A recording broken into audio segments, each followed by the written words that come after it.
Hey everyone, we're back. Welcome to the SurgeCast, Season 3, Episode 42. Thanks for sticking with us through a little bit of a hiatus. We all just needed a little breather after those playoffs, but we're back in your ears and in your cars and wherever you're listening to us. I'm Kat. I'm Zach. And, a lot has happened in the past 2 weeks. Oh yes, very, very much so. It's definitely been a lot. What perfect timing for us to go on a hiatus in terms of the SurgeCast. Yep. To be like, oh yeah, we're taking a break, and here's everything, all at the same time. Yeah, so we have a lot to cover in this episode. Lots of little fun news things that have come out. Some things that were talked about, exit interviews, some awards that were won, some trade rumors going around, and of course our off-season predictions because it's ramping up. All the little insiders are throwing out these little things, and I keep having people being like, is this guy reliable? Is this guy reliable? And I'm like, guys, you can't trust anything except maybe Kevin Weeks. I say Weeksy, Elliot Friedman, Pierre LeBrun, and Jeff Merrick are kind of like my four horsemen of, yeah, this guy knows what he's talking about. I trust him more than anything else for sure. And for people who, have listened to me talk on Locked on Hurricanes, I'm going to be repeating a lot of stuff from there on this show too. So sorry in advance if you've already heard me talk about this, but haven't done on this podcast. He's double dipping, but you get my intake now. So yeah. You hear Kat go, shut up, Zach. What are you talking about? So of course the biggest piece of news that of course happened literally the day after our last episode is Rod's back. Rod's back, and he's got all of that hullabaloo. Nobody thought he wasn't going to sign. We already talked about this. The players were like, why are you asking us this? Rod was like, why are you asking me this? It happens just right as they're outside of playoffs. And I'm sorry, but I called it. They were just waiting for playoffs to be done because that wasn't the main concern at the moment. Maybe where they ended up in playoffs influenced it at all. And also maybe the next bit of news is that with Don Waddell leaving to go to Columbus, that also could have impacted a little bit. So guys, we just all need to practice our patience and our breathing techniques because news that we all knew was coming happened, and honestly, we were all a little distracted by that nobody thought of Donnie leaving. Yeah, well, I think that it doesn't help to the fact that a lot of it was breaking in the middle of rounds 1 and 2, and of course, national media is like, "Oh, Rod Brind'Amour's contract's up. Why hasn't it been signed yet?" Come to find out, it's basically been done since like the start of the season. They were just waiting for the right time to do it, and unfortunately, national media decided to blow it up more than it needed to be. And I've had to tell a lot of people, he's not leaving. He's not leaving because of the fact that you saw what he did the last time his contract was up, waiting for his assistants. And lo and behold, guess what happened again, Kat? Waited on his assistants to get taken care of. And I know his guys all got 2-year extensions with a +1. But we're not sure who owns that +1, though. So that's the only thing. But right now, there's at least 2 +1 for his assistants. Rod got a 5-year extension. And I know it comes with mixed emotions because, I don't know why you wouldn't be excited for Rod to come back because who else in the league are you going to get? And he is the life and blood of this team. I will go ahead and kind of reference, we shared a graphic today, and yes, we know there's a spelling error. We're human. We all know it happens. You read something one too many times, and it just happens. But yeah, our social media person needs to kind of, step up a bit, man. What are we paying you for? Oh, trust me, I sent him on a coffee run. He was reprimanded. Just kidding. But if you look at it, so we have honestly, it was some great work and research by Richie. But from 2018 to 2024, so far the Rod Brind'Amour era, so the Canes have that is showing where we have come in all of our playoff. So we've got there's a couple of round 1 exits. Actually, no, there's only one round 1 exit. Well, round 1 in air quotes because they counted the qualifying round as a round, so the Hurricanes did win the first round, but the that whole COVID bubble thing was so weird. So there's an asterisk beside it for a reason. Yeah, they have won 6 first-round matchups. It was a qualifier that counts as a round, but it was.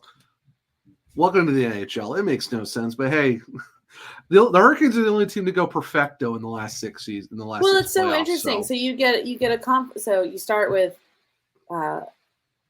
conference final loss, round 1 loss, asterisk, part of the bubble, round 2 loss, conference final, round 2 loss. Yep.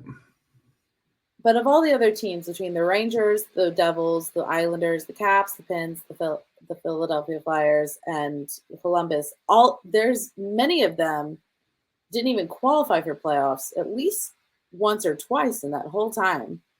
Yeah, because you look at the Capitals and the Penguins. I mean, last playoffs is the first time since the Hurricanes won the Cup that they both didn't qualify, and then Capitals got back in. The Devils have only made 1 playoff appearance. Flyers, the same thing, and they haven't done that since 2019, 2020. Jackets haven't made it in a while. So, yeah, the Hurricanes are really the only team who've gone 6 for 6. I mean, surprisingly, the Islanders have made playoffs more than the Rangers have. All but one time, yeah. Mm-hmm. Yeah, and so it's kind of been between us and the 2 New York teams, which is why we keep facing off with them. No kidding. Yeah, no kidding. And well, then RIP to the Islanders for that, but also RIP to us that we keep finding the Rangers on those seasons. Yeah, about that. But we did. So of course, to get some comments, and you're like, it kind of, it's just more of a disappointment that we're having all this success and we're not going further. Okay, so all of these teams, none of them have really gotten further either, and this is also why it's one of the hardest trophies to win. Yeah, I mean, you look at the Rangers; they had 2 conference final losses, same amount as the Hurricanes. For the Islanders, a lot of first rounds. Capitals, basically out of the last 6 playoffs, and the last 5 they've been in, every single one has been a first round loss. So, yeah, it's tough. But at least the Hurricanes say they can see, they know what a second round looks like compared to some other teams. But and other teams, if we look at even this season of playoffs, there are other teams that were predicted to have been in the Stanley Cup Finals. Mm-hmm. We're looking at you, Dallas, and you, the Rangers, and they didn't make it in. But those are people that were predicted to be in it. So it's you just don't know. It's what team gets hot in playoffs and stays hot, and then plays playoff hockey kind of perfectly. Yeah, it's one of those things where you look at the Oilers, goaltending is still suspect. The defense has gotten better, and of course, their forward core just absolutely shoots the lights out on almost everyone. So it's just one of those things where the Oilers got hot at the right time, shut down Vancouver, shut down Dallas, and you look at the Panthers. They're a well-oiled machine at this point. I don't know who you stop on the Panthers. Bobrovsky's kind of been okay, but they've been a lockdown team. I do want to point out one thing, though, is I know what I was tying back to what I was saying earlier is there's a little bit of disgruntledness when we said we were signing Rod, and then also his coaching staff was coming with him, and a lot of people were like, we're never going to get over this hump of the first couple of rounds because he won't change up either what's on the ice or what's going on his coaching staff. And a lot of that was because during playoffs, our power play struggled. Has anyone else? I don't know if people have paid attention to how the Rangers and the Florida Panthers power play was going on when they were facing each other. Some other power plays ran dry in this last series. I would say even the Western Conference teams too. Vancouver slowed down, Dallas slowed down. I mean, I even tweeted it out. Hey, power play going cold isn't the only problem for the Hurricanes. Everyone's power play just kind of struggled. And I mean, look at the Oilers. The Oilers in the first round are 50%. Second round, not so much. So I mean, and you might say, well, they need to be it doesn't matter. The Rangers had it going on, but we did. That's how it works in playoffs. I mean, there's an ebb and flow. Yes, I wish that our power play had kicked in a little bit more. Do I wish that our penalty kill had been living up to its name for a little bit of it? Yeah. But I mean, that's playoffs. That's how it's going to go. Overcoming adapt, man. Everyone has to do it. So I still tie it into we were missing. I mean, every time you're missing players, it just hurts a little bit more than you think it's going to. Mm-hmm. But overall, I mean, great news. We've got Rod back. We've got Gleason and Sean Felder and Jeff Daniels power play. Yeah. Sorry guys. We're getting back into talking hockey. We're trying the Rolodex of coaches from like 2 weeks ago. Yeah. Well, it's fucking on Don Waddell too. Yeah. I think that was kind of really more surprising thing was you saw it Thursday night after a record about how, he was allowed to talk to Columbus. He met with them.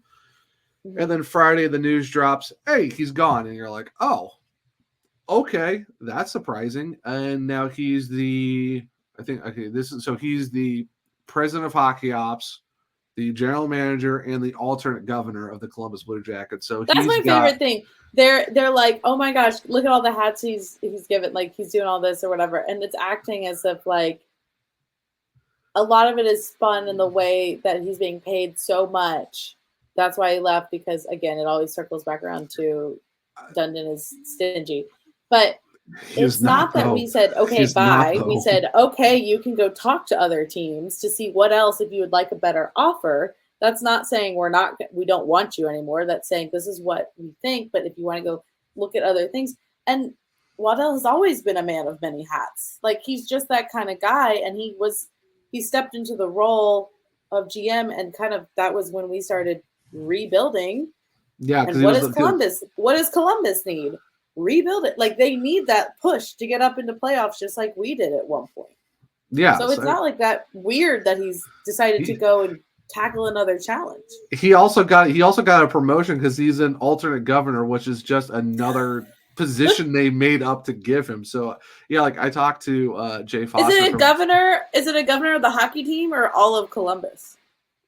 Alternate governor of the Blue Jackets. It's yeah, no, he's just an alternate governor of. I've never heard of a governor in hockey. I'm sorry. So I thought that was really funny. I was like, did you put him over the state? Here's the thing. Tom Dundon, he's the owner and governor of the Hurricanes. So it's like another. Well, I mean, I figure when you're the owner, you can just give yourself whatever names there are. So yeah, alternate. Yeah, so he's the alternate governor of the Blue Jackets. So basically, he's like he's the guy, essentially. It's like, yeah, he's got it's basically the same. He just has an extra title to his name, and he has a little bit more control than he had in Carolina. So I mean, it's not that Tom is cheap. And Don Waddell said it, and Eric Tulsky said it, and Darren York has said it. There is business Tom. He's not stingy, but he's not going to go and waste his money on things that are not going to help him grow the team and stuff like that. So this whole thing of him being cheap, I don't know why this is still like the Hurricanes consistently like go to the cap every single season. If you want to talk cheap, go talk to Alex Morello. Look at the former Arizona. Yeah. They wouldn't even pay their hotel bills, and you're complaining about Tom Dundon. No. I will also say it's not really like, yes, we're very sad. I was very glad that I was able to meet and talk with Waddell at multiple occasions. My dad loved getting to talk to him when he won the Canes bike. Like he was an all around such a great dude. Man, I guess it's weird to call Don Waddell. He was basically a great person and everyone loves him. He's just the fact that he's just so warm. Yeah. So it's like, yes, it'll be like, do we wish we could have him with her, like for everyone that we want? Yeah, we want everything to stay the same. But he was moved on to a different challenge, and I mean, good for him. He gets to tackle a whole new. I mean, again, the Jackets have potential, but they're not there yet, and I mean that's kind of what Waddell exceeded at when he was here.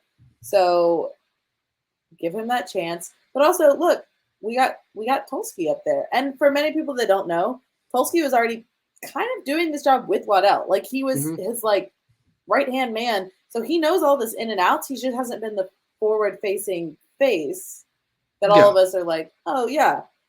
And a lot of people were very worried that he was going to be poached by other teams sooner than this. Mm-hmm. So it's kind of nice to see him stepping as interim. And yes, we might be interviewing other GMs, but I feel like I have the feeling it's going to go the same way that Rod Brind'Amour, when he became the head coach, is that a lot of people were like, oh, we'd really like Rod, but we talked to some other people, and it's like, no, it's going to be the in-house decision, because that kind of feels like it's the Canes way right now.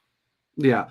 Well, and if anyone read the articles from Corey Lavla, which if you haven't yet, I would highly recommend them. He actually interviewed both Eric Tulsky and Darren York separately, and basically it was kind of the same questions, but you saw different answers from the guys, but you can kind of tell that like they love being in Carolina, they want to be here, and even if they're not picked as a general manager, nothing's gonna change. Like they're gonna be in Carolina, they're gonna stay there because they've both been there since I think 2014 or 20. Yeah, I think it was like 2014. So they've been with the team for a very long time, and they love being here. And the fact they've had multiple hats, like Tulsky runs the entire data department and the pro scouts, and Darren York is the other assistant general manager along with Tulsky, and he was the lead amateur scout.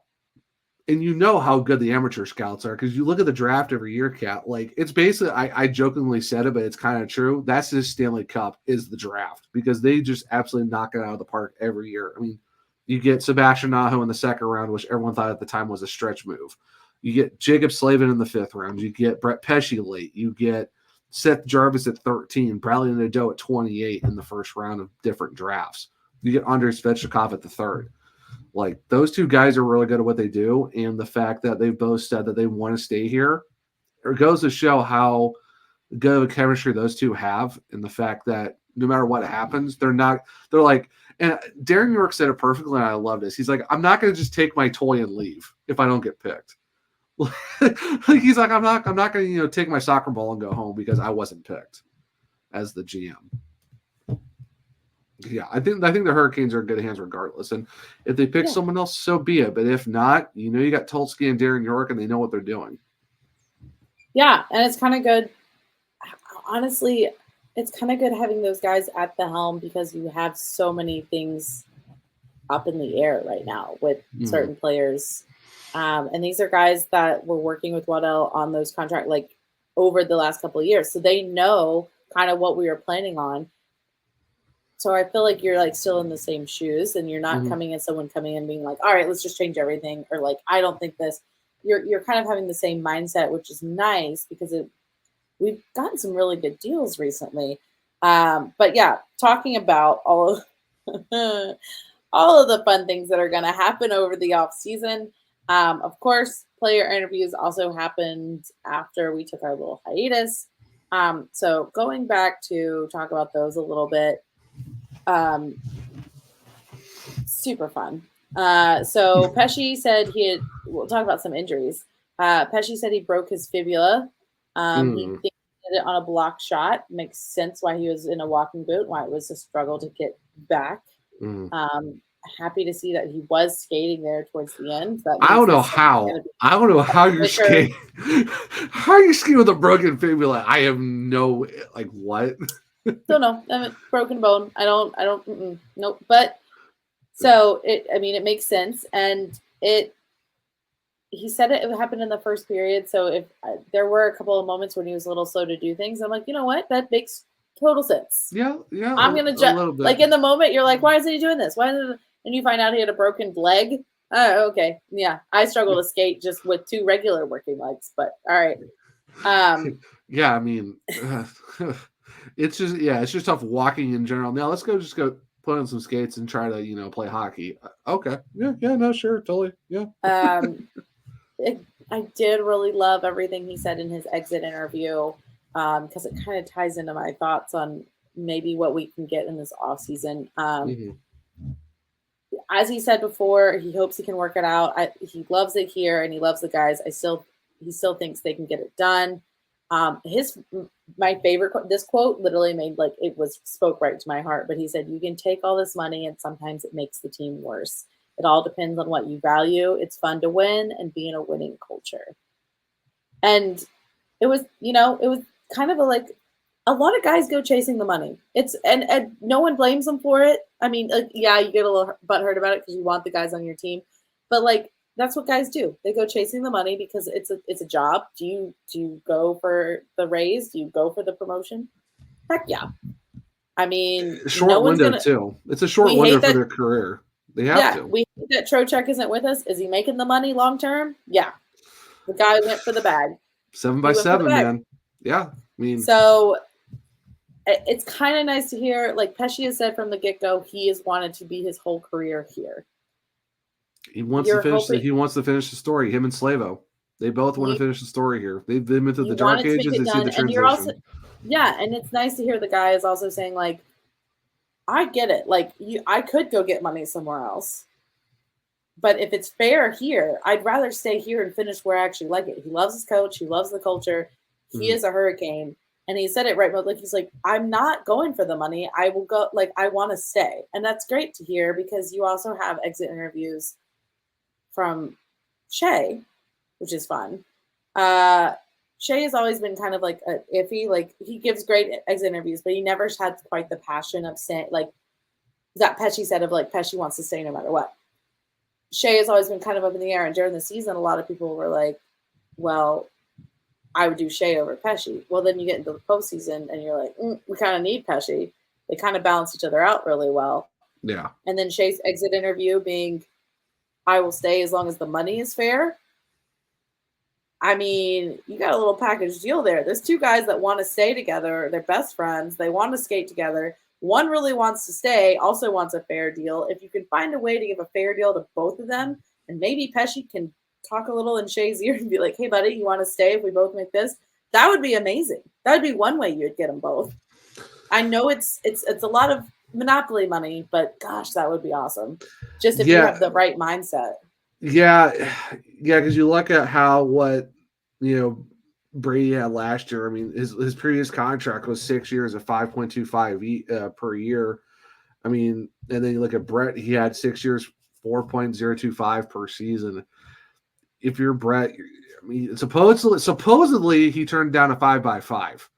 So who really knows how that works? He could be looking at 5 again. He could be looking at a little bit higher.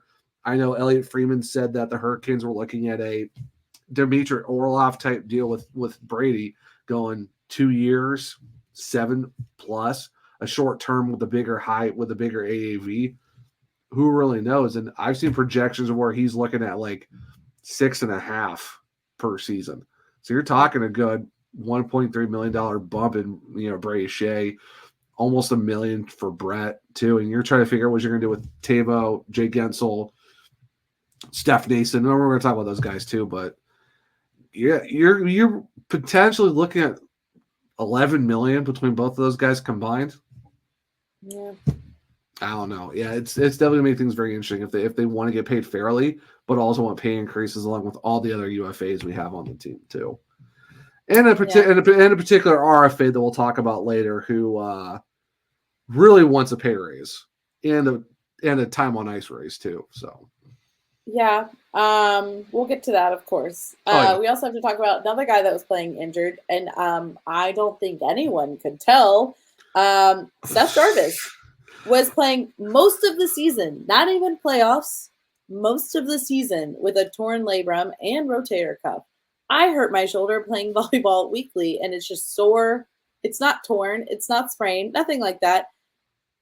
And he's been playing most of the season with that, and then got a broken finger in playoffs against the Islanders. I feel like I saw when the broken finger happened. I don't remember the shoulder, and you wouldn't know because he's still laying hits all season. Yeah, he doesn't care. He got hurt. I think he said it was game 15 against the Flyers. So you're talking 60 games in the regular season and 11 playoff games with a torn rotator cuff and a labrum. Rotator cuffs are also said he wasn't going to get surgery. Probably not.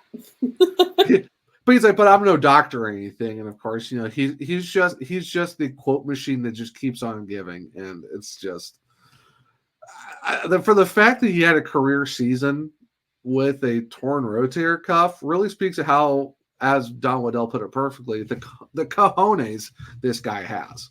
He's like, and the thing he said it too. He's like, I didn't want to miss out on the magical season that was this group. And I'm like, Seth, sir, we already like you. Like, why do you keep like doing more cool stuff like that? Like, what? Mm-hmm. But just how fact of how good he played in the regular season, and the fact that you're talking 33 goals, 34 assists, 67 points, 13 power play goals, which led the team. Second on the team in game-winning goals with 9. Led the team in playoff goals with 5. Oh, yeah, and he was tied with Jacob Slavin for 2 shorties in the regular season, too. You know, just, you guys wanted to trade me the season before? Yeah. How about that?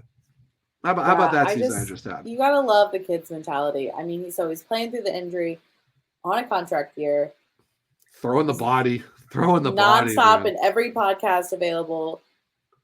He also has echoed many times, a lot like what Pesci's saying, is he likes the mentality of the happiness in winning over the extra money. So you're like, oh, this kid's got to stay a Hurricane as well. For life. And lifer. Just, yeah. And like the reactions he gets from the guys his age on the team to the old vets, like everyone loves the kid. Like he's nonstop. Yeah. So he is also on the list of people obviously we want to keep on. A couple more exit interviews, of course. Spetch got to talk about coming back and actually being in playoffs from injury. And he says coming back from injury isn't easy. And it wasn't. You could tell during the season he was still struggling to get back into old Spetch form. I think he got hurt like 3 times. And he only played like, 56, 59 games? Something like that. It was in the 50s. He still almost had a point per game season, too. He said the first few months of the season were hard to feel like himself, and that now that he's 100%, he wants to keep growing and learning. I mean, that's fair. I've known many people that have knee injuries from soccer and different sports, and it's a hard recovery because, like, you kind of have to learn to walk again, and kind of like your muscles also have to learn to be muscles again because you're just not doing anything on that leg for so long. Yeah, I mean, I blew my right knee out in high school, and it took me a while just to even get back to normal in terms of playing sports again, and it's tough. It's one of those things where, like you said, Kat, knee injuries they're terrible and they're hard to come back from. So yeah, you can't blame Svetch for trying to get back into being able to be himself. So for the season he had, almost a point per game for the fact he played like 59. Yeah. I mean, not much you can really complain about in terms of that. Yep. And then the last two, I'd love to hear from Jacko because, of course, they're asking about what it's like knowing Rod signed the extension and having him as the coach. And he said, you really couldn't ask for a better coach. That's echoing what every player and what every fan knows of Rod Brind'Amour. He is the coach you want to play for. Yeah. And yes, there's no update on Fost, but there is an update. Trust me, KK knows that this season was terrible. I know we have all talked about it. He knows. Man. You know, in his interview, his quote from it, asked about what his thoughts on the season for the Hurricanes was, completely shit overall for the whole thing. He was very aware. 28, 38. But yeah. Guys, we see them struggling on the ice. Sometimes we don't even know why they're struggling. Look at Seth Jarvis. You didn't know he was hurt. But they are well aware that when they are not playing their 100%. Svetch knew in the beginning of the season he wasn't playing his normal amount of hockey. He wasn't playing up to his normal Svetch snuff. KK was well aware that he knew that he was missing that. He was hitting the post. He was hitting everything but the back of the net. Very aware. I mean, and that's after him and Tavo kind of carried the team for the first month and a half of the season. Let's be honest, a lot of guys started slow. Those two are kind of leading the way early on, and trust me, if we can see that they're struggling and know they're having a bad season, they know, they definitely know, and I don't think it helps either that they're constantly in the news of, will he get traded? Will he get bought out? Does this contract suck? Does this, and this factor into KK? And he's probably seen it, read it, and heard it a lot. Well, think about it. Tavo had his worst season, not this season, but the one before. It was probably one of Tavo's worst seasons. nonstop talking about in the media about how he was underperforming, not doing well. Maybe we should get rid of him. And then this season it was KK and then Pesci. They know. And is it kind of like when you're at work and you maybe there's rumors going around about maybe people are getting laid off. Maybe the boss wants to talk to you and you're like, oh crap. My job's on line. They're very aware. It's hard to actually do your job when you're aware of how much people are talking shit about your job. Yeah, on the fact that, like I said, it doesn't help that you get national media going. He might get traded. He might get bought out, and they figured out how much it could be for his buyout because it's been mentioned a lot with KK's contract of war because of the fact that he's not bonus related like it was for Pierre-Luc Dubois. KK's contracting for a buyout's 1/3, so you're looking at $835,000 per season. And Kat, here's the thing though, it's 12 years. You take the contract that's left and you just double it. So the Hurricanes are going to be paying KK's contract for quite a long time. And if we know I know we kind of said Tom Dundon he's not cheap. I really don't think he wants to pay KK 12 years of $835,000. Well, I don't know why. I don't know why you would lean towards that option if they don't. The Hurricanes don't buy. Maybe he's not gonna be your ultimate 2C. Maybe he's not gonna be the 2C you want him to. Maybe he's gonna slide into that Jordan Staal. Maybe he's gonna take over for that role instead. And maybe that's the money might not be the what you want, but that's gonna be a player that does utilize the Kings system. He's still 23. He's still young. You've got time. Yeah. He hasn't hit his prime yet. His let's see how he prime is 26. Let's see how he does next season. I'll give my verdict then. Yes, was this season trash? Yeah, it kind of was towards the end. And not to it wasn't like he wasn't trying. His effort was there. He just literally was snake bit or on every other line. He could not buy a goal. He couldn't, and you can tell. But there was a time when Seth Jarvis couldn't buy a goal. So give me next season. Let's see. But Jack Drury couldn't buy a goal, and he was hitting the post or he got called or off. Or they called it off all the time. Yeah. Poor Jacko, man. He's just damn. I love that he just looks every time at it is it going to count? Is it going to count? Is it going to count? Poor Jacko, man. But yeah, it was fun. The interviews kind of went as expected. You get some updates on injuries. We didn't have any super crazy ones. You get some update on injuries. You get some guys kind of feeling how are they going to feel about if they're staying or not. Overall, some feelings of disappointment, some feelings of excitedness because Rod's staying, which they probably already knew. But overall, it was just kind of a little bit of disappointment because you're doing player interviews instead of playing in the next round. So that's what you get with the player interviews. But we do have some really fun news that is near and dear to my heart that I love.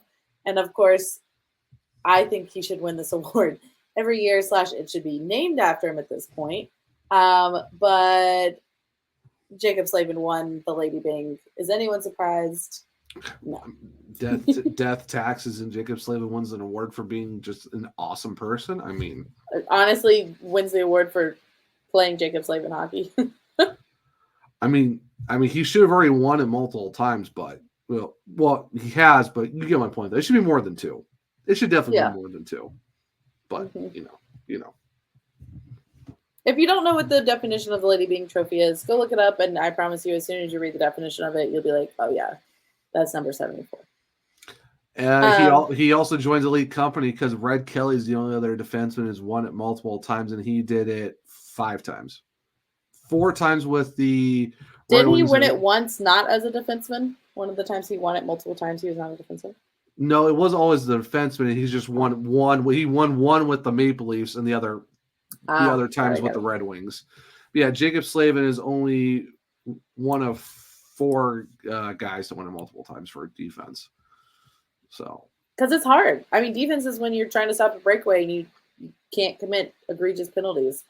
I mean, back-to-back seasons with only 8 penalty minutes.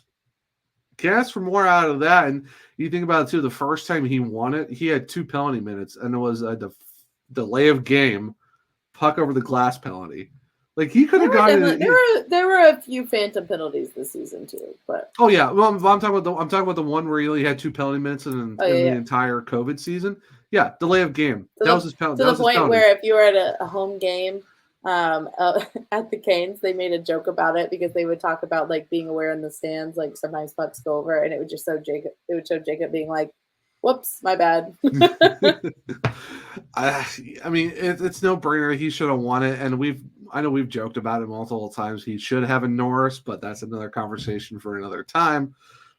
But yeah, it's well deserved. And congrats to Jordan Stahl for getting second in the Selke. Should have won it, but I mean, Sasha Barkov, I'm not shocked. The dude he more than doubled what Jordo had in terms of the Selke votes, so it's not a surprise really. And I think Freddie finished second in the Bill Masterton Award. I think they gave it to Connor Ingram, won it for the now former Coyotes. Mm-hmm. So, yeah. Yeah. So we had a couple of nominations. Slava was the only one that came away with one. Well deserved. Yep. But yeah, some good news in the off season there. But now I'm not even going to pretend to think that some of y'all are getting Stanley Cup Finals tickets because good grief. 1, it's not the Canes. 2, it's in very far apart places on the continent. The farthest ever traveled Stanley Cup final in NHL history. So, but maybe you're like me and you have recently bought some tickets to some concerts. There's some fun little country concerts coming around Raleigh.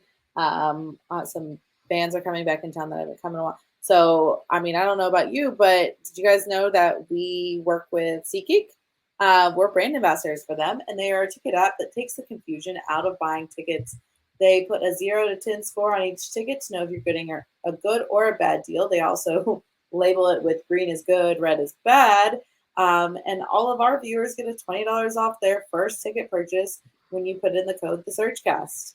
The last couple of games when we were still in the playoffs, I had some people when we had some of the big games against the Rangers, I was recommending this to people, and they were getting some decently, I mean, $20 off is $20 off, and that's great when you're just wanting to save a little bit of money on some expensive tickets. So go hit up some concerts. Let us know what you go see. If you do manage to go to the Stanley Cup Finals, let me know that $20 works out for you. More power to you. Yeah, so thanks to SeatGeek, they're keeping us entertained in regular hockey season and postseason. Shout out, a Sebastian Aho deal is always a great deal. Mm-hmm. But you know where there's somewhere else you can hit up in the off season, right, Zach? I think they've been around for a while.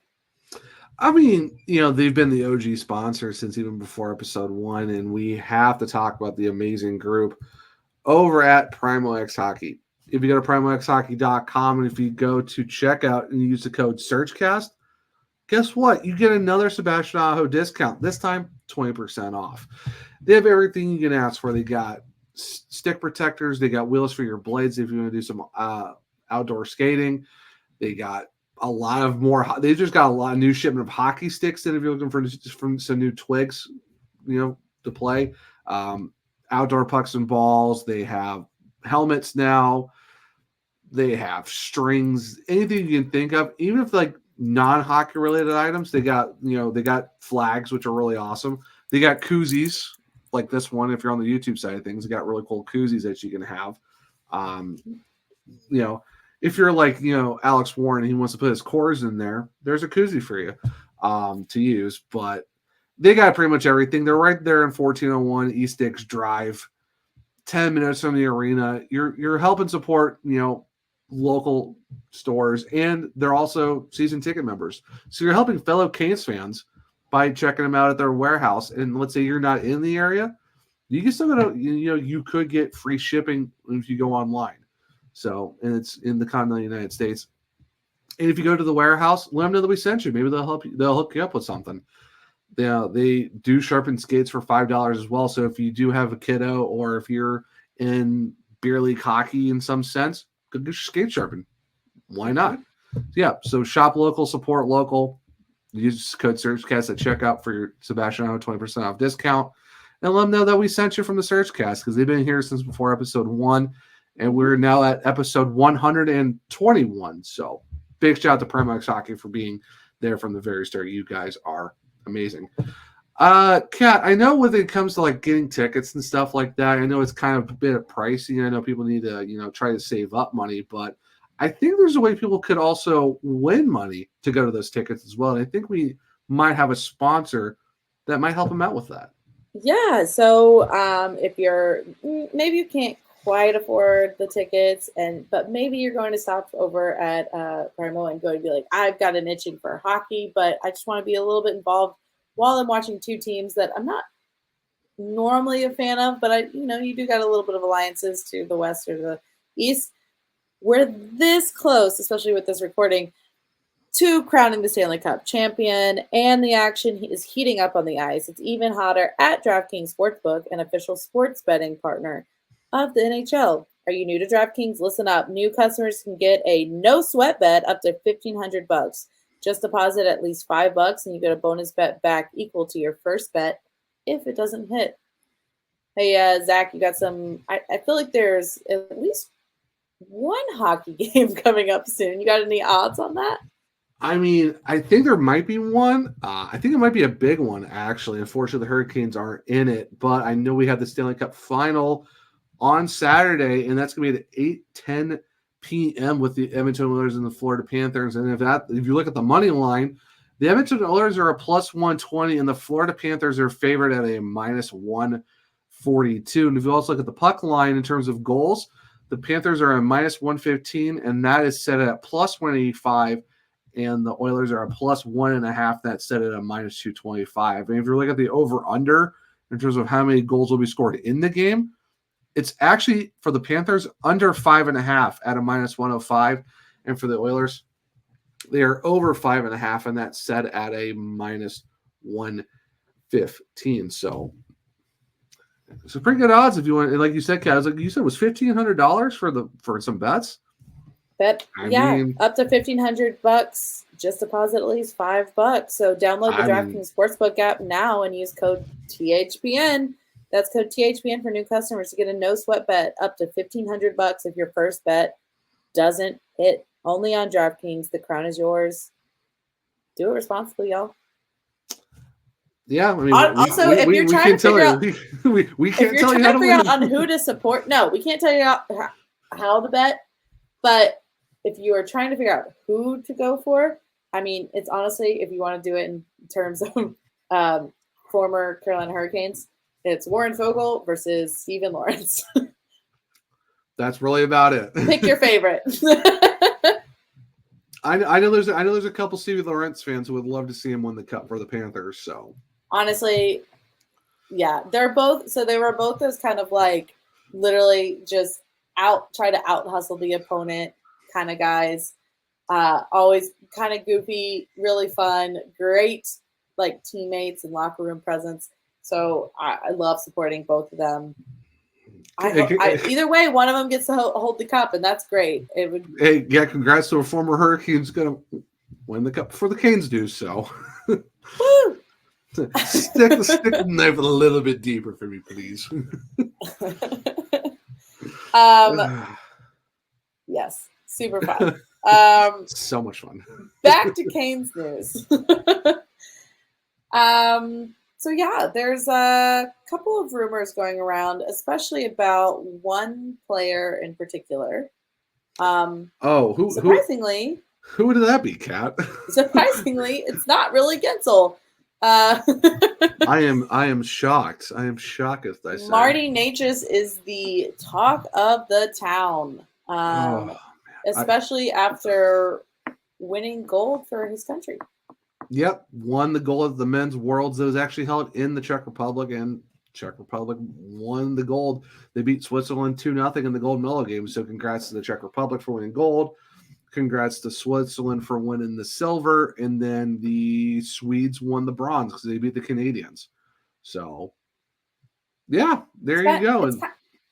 It's kind of interesting. I feel like the last couple of seasons, his Necas name has just been a very hot topic. It's whether he's not really performing, so we're like, maybe we should move on. And then he has a great, outstanding year, and we're all Team Necas. But he's also, again, struggling to show up at certain times when you need him, or he's struggling on the defensive and the turnovers. He's just a very streaky player. Very striking player. Like it's hot or cold with him. And we even put out on our Twitter a little poll of saying, if it meant keeping Ginsel and Jarvis, would you drop Necas? And I know a lot of people are like, well, it would be ideal if you could keep all three. Yeah, but you also want to keep some of your defense. So yeah, I mean, it's crazy how you go from 1 year of leading the team in points, and the next season I don't think you even clear 50. That's tough. I mean, yeah, he had a great men's worlds. He plays really well in terms of international hockey. But man, I know Ray and Brad love to bring it up on the Storm Cellar. Drop passes to nowhere, leaving to breakout chances for the other team. Absolutely. Or beautiful puck handling until you hold on it too long, and then you just slips off your stick and it's a breakaway. Give him a lot of credit. He's got the speed, and he can stick handle in a London phone booth with no issues. But so he needs to shoot. He needs to shoot. The issue when it comes to Necas, I feel like, is he is a very dynamic player, and he's a really good player to the point where you're like, you don't really want to give him up, because then he might go and excel at another team, and it's going to turn and bite you in the butt. But are you going to let him go? Are you going to let him go and get something that could excel on your team, and maybe he does prosper on another team? Or are you going to keep him, but he doesn't really excel as a Hurricane? Like he's a pretty good Hurricane, but he doesn't do what you need to get over this hump. So it's like it can bite you either way. Yeah, it's one of those double-edged swords of, do you go for you keep him and see if he figures it out, and then he's kind of disgruntled where he wants power play 1 minute, he wants to play center, he wants to move up in the lineup, and it's like, and he wants over $6 million, and he just got done with the 2x6, which was $3 million per season. Do you want to give him a decently sized contract for that much money when you got everyone else to take care of? You have to start comparing. They're different players, but you got to start comparing. Do you give Necas the bag, or do you want to work on getting Ginsel and Jarvis, the guys that are on the line above him? Do you give Necas the bag, or do you try to keep your defensive core as much as you can? Well, in the season that Seth Jarvis had, I'm actually going to bring this up because this has been a really good account that I've been kind of diving into a lot more recently, and it's the AFP analytics. These guys are absolutely amazing. So they actually have found out a way to kind of gauge, project contracts and stuff like that for all the free agents that are coming up. So this is the one they did for Seth Jarvis, and I like how the fact that they kind of break for their RFAs, they kind of break down a short-term and a long-term deal. So for Seth Jarvis, they are projecting for a bridge, 3 years, $6.318 million per, which would be 18.956 total over for his 3 seasons. Or to give him a long-term deal, this one I really like. 7 years, $7.89 million, which was 55.289 total. Like you said, Kat, do you want to give Martin Necas the bag of 5 or 6 years for 6, or do you give Seth Jarvis a 7 by 7.89?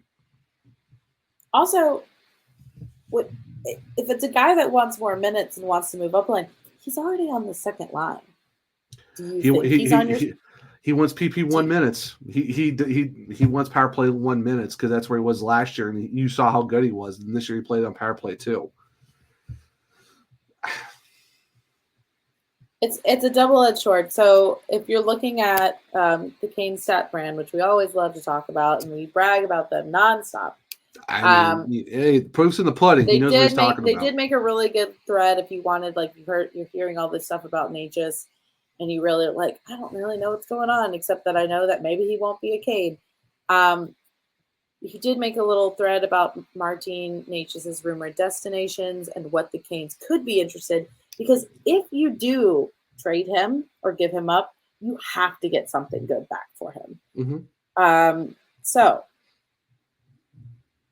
Vancouver showed interest in Necas, as well as KK, in a deal that would have sent Pettersson to Carolina.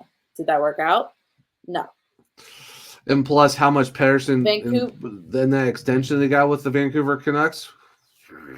I don't know if Carolina would give them that. Vancouver lacks the draft capital in 2024, but they do have the options of.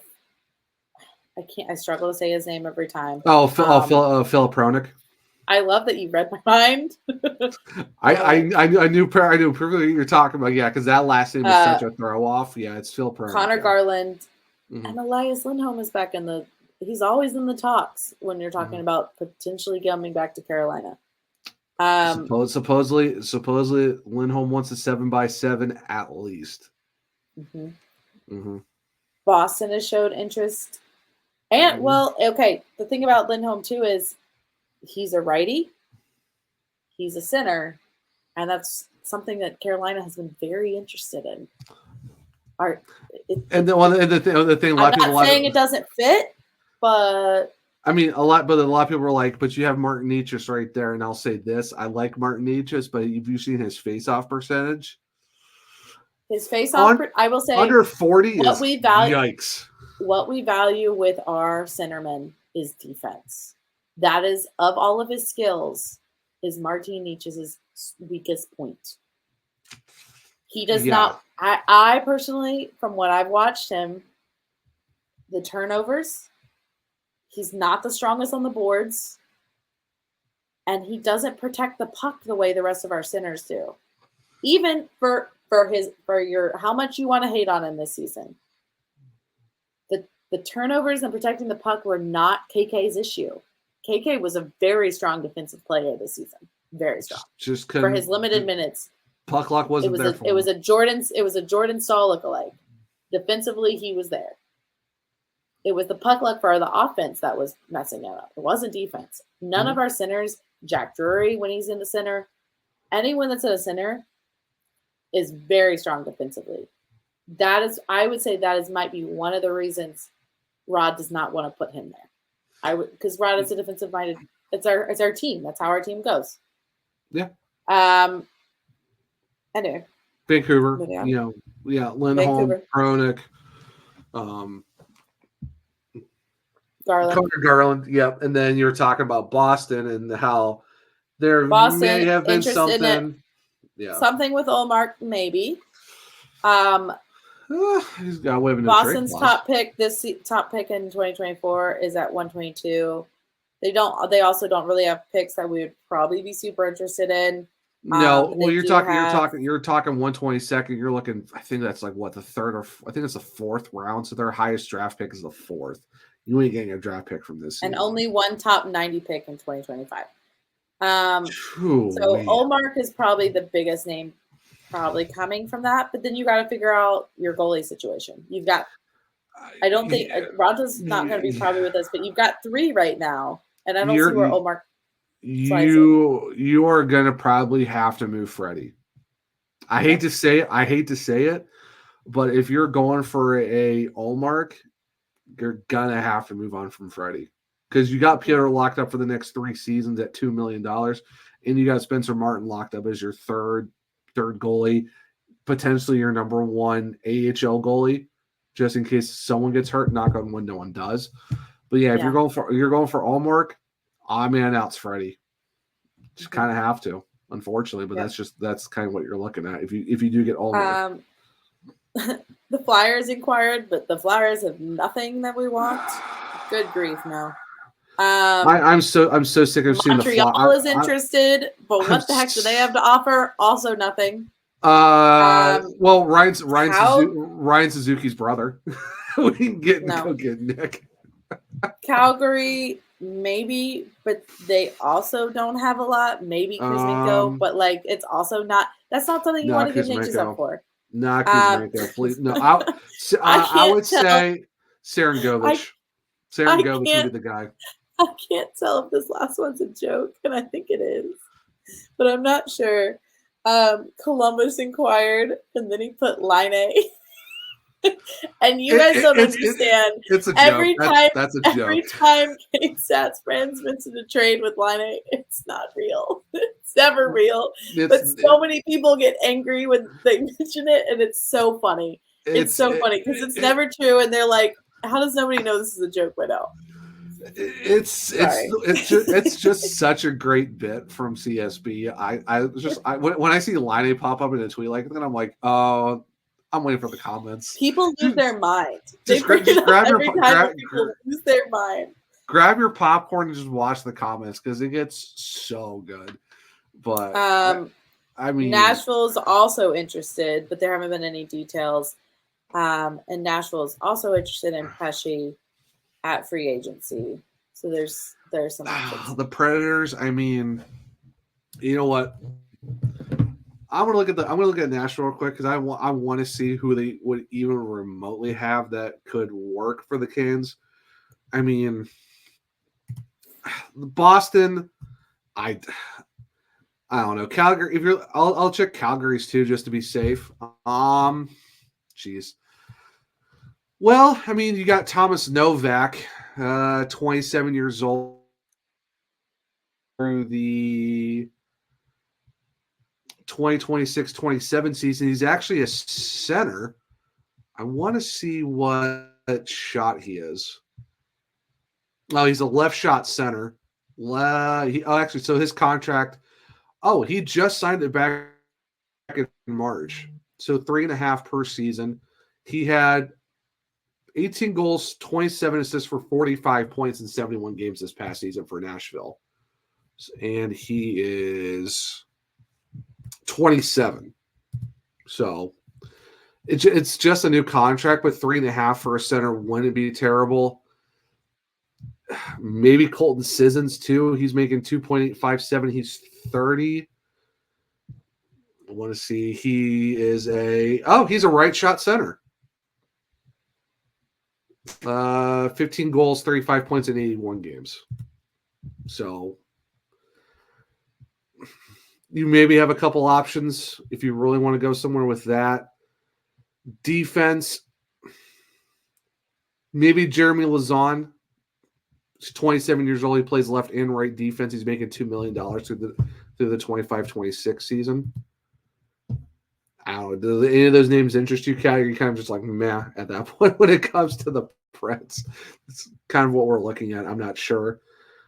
I don't know. It's nothing that's got me super excited. Again, I feel like you need to kind of need to be something good. But I'm looking at the Flames. Oh goodness. No movement. Modify no movement. Modify no movement. Michael Backlund, 35 plus, also no movement. And let's see. Igor Sharangovich. He's 26. He actually played all three forward positions.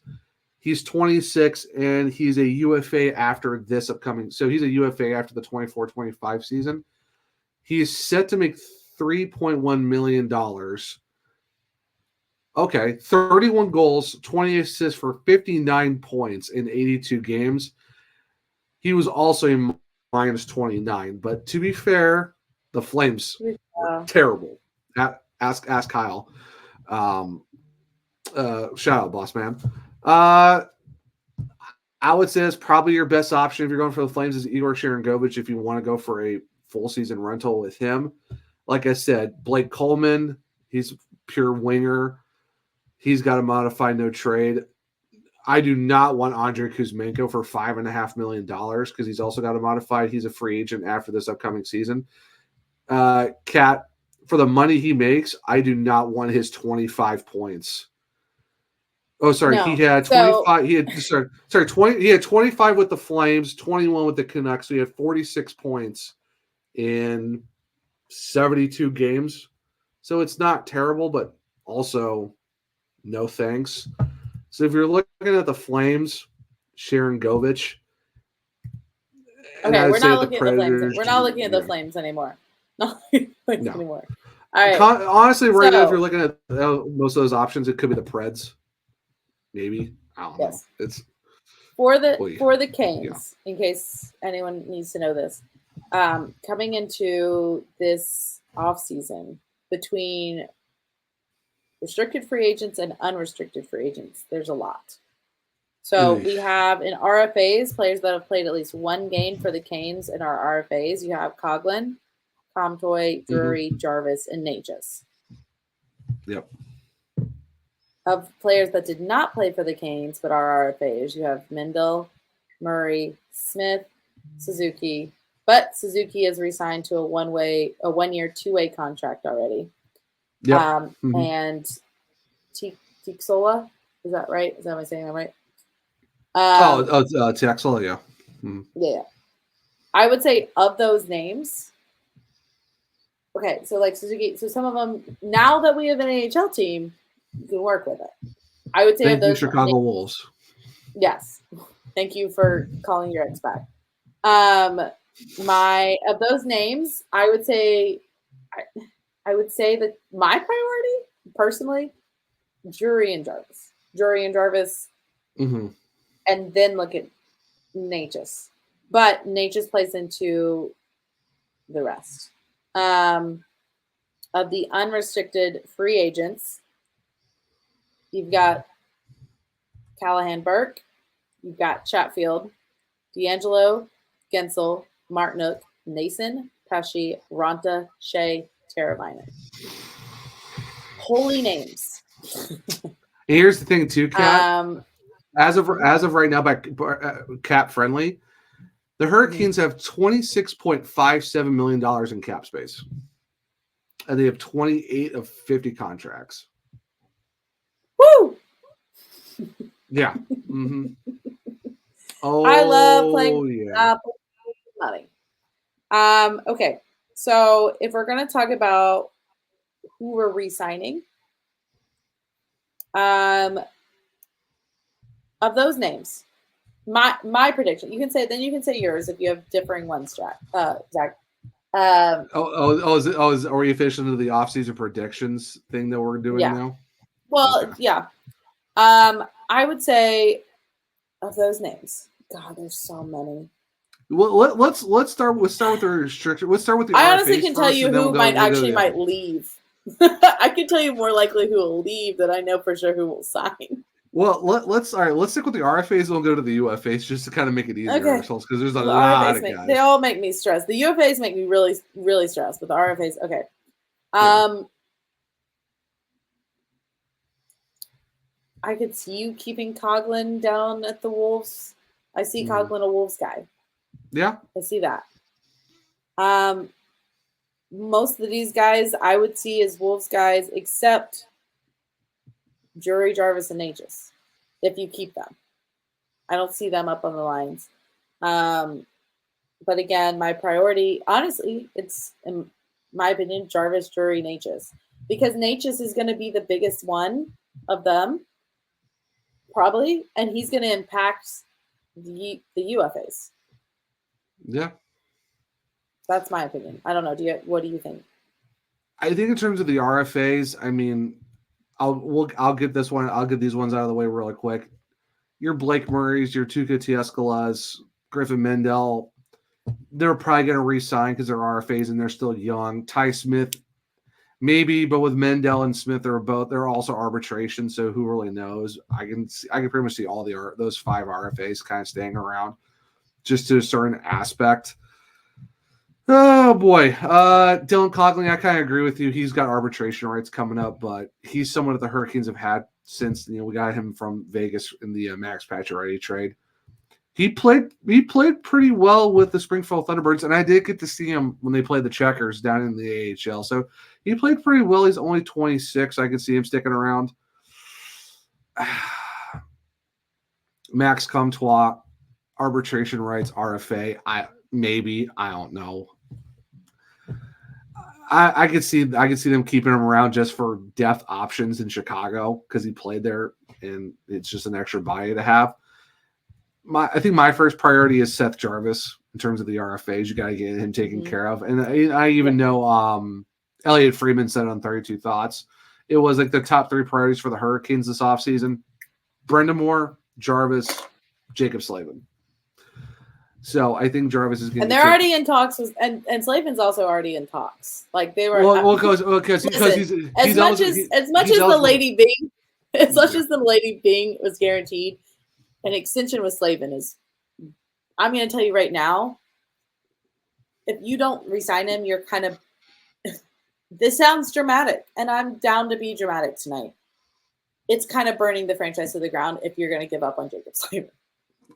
That would be beyond stupid to give him up. But the only reason why we're bringing him up because yes, he is under contract, but he's also eligible for the extension. So that's why he's brought up. He's going to get signed. Mm-hmm.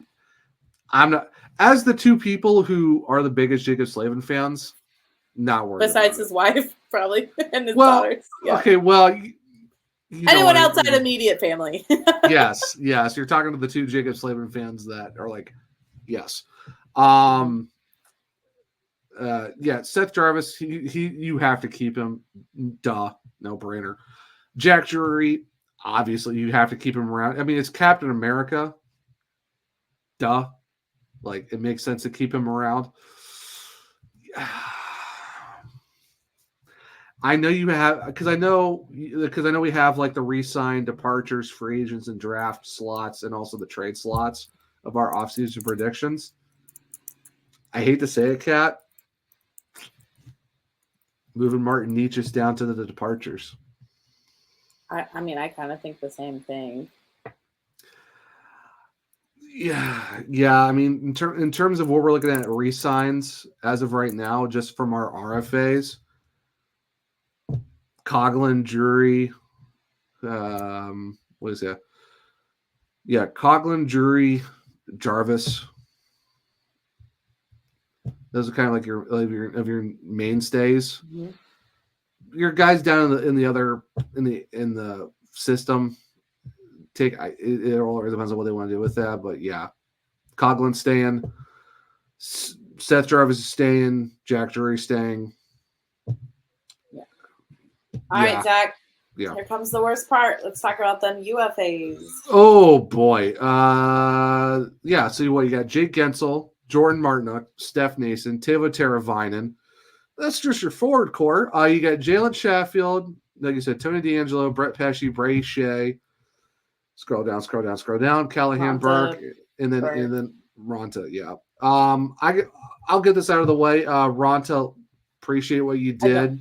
Yeah, coming back. We love you, Ronta. We love Father Finn. Don't see him coming back. Mm-mm. Callahan Burke, I doubt he's coming back too. He's a UFA. He was just a guy we got in to trade to give up Caleb Jones to Colorado because we weren't going to use him. Got something out of it. He's gone too, and here comes the part I'm really not going to enjoy doing. No. There's one more. Cody DeAngelo. Probably not going to keep him. A lot of healthy scratches. I give him credit. He did make some defensive plays in the playoffs that did. Mm-hmm. Good job. But if you're trying to spend money on a lot of other guys, he's not going to be what you're spending money on. No, sorry, I forgot. Max Comtois for RFAs. I think he's a departure, but he could stay. I don't know, but personally, I think Max Comtois is leaving. Now UFAs, yeah, D'Angelo's probably going, Burke's going, Antti Ranta's going, and now here comes the part I'm going to hate doing the most. Whew, boy. Okay. I will say this. A re-sign. Jalen Chatfield for one. I think you got to bring Jalen Chatfield back. That's a definite. You got to bring him back because it's really hard to bring back Pesce and Shea. So if you can't, you have to bring back Chatfield. Even if you do bring the other 2 back, I'd still say bringing back Jalen Chatfield is still a good option because he made less than $1 million last year. You can see him making between $2 and $3 million. I give it to him. Give it to him. Some of it's what Tony was making. I mean, and like going back to AFP analytics, they even said too, like, yeah, it's like Jalen Chatfield's good. Some teams might take a shot on him to move him up in the top 4, but they even said it too. He thrives in the Carolina system. He would have the better transition going from the bottom, go from the top 6 to a top 4 role. So yeah, if you don't bring back, let's say you don't bring back Pesci, Jalen Chatfield could slide up to the 2 spot on the right side, and there you go, because he's able to, because he thrives in that. Like, you saw what he did when Jacob Slavin got hurt. They slid him up to the first line left side on the D pair, and he did well. So Jalen Chatfield he can do it. So I say your first. So in terms of re-signs, Jalen Chatfield for sure, 100%. You have to bring him back. Jordan Martinook, got to bring him back. I say bring him back. I say he might take. I say that's a guy that wants to stay. I say that's a guy that wants to stay. I say that's a guy that takes a friendly deal. I say it's a guy that takes a friendly deal. Yeah, fair but friendly. Yeah, Steph Nason. He earned the money. You kind of want to keep him. Yeah, you got to pay him, and you got to keep him. He is your net front presence guy. I am sorry. He is Mr. Net Front for a reason. He's also your only goon on the ice. Outside of Jack Drury. Walking by him at the Canes Bash when I said, we love the way you play. You're one of our favorite players. And that man, without missing a beat, turned around and said, my boss is here somewhere. Tell him I'm trying to make that money. And he deserved it. I'm sorry. He deserved it. He deserves it 100%. It's not going to be super pricey. I don't think it'll be super pricey, but he has earned money. He has earned a pay. Keep him with Jack Drury, because those two together play really well. We want some of the Chicago Wolves guys to stay around. Peter Kochetkov, Jalen Chatfield, Drury, and Nason, because they also did win the Calder Cup in 2022. So there are some guys who've been there and done that. I know it's the AHL, but still counts. So in terms of the re-signs, in terms of the UFAs, as I'm saying right now, it's Martinook, Nason, Jalen Chatfield.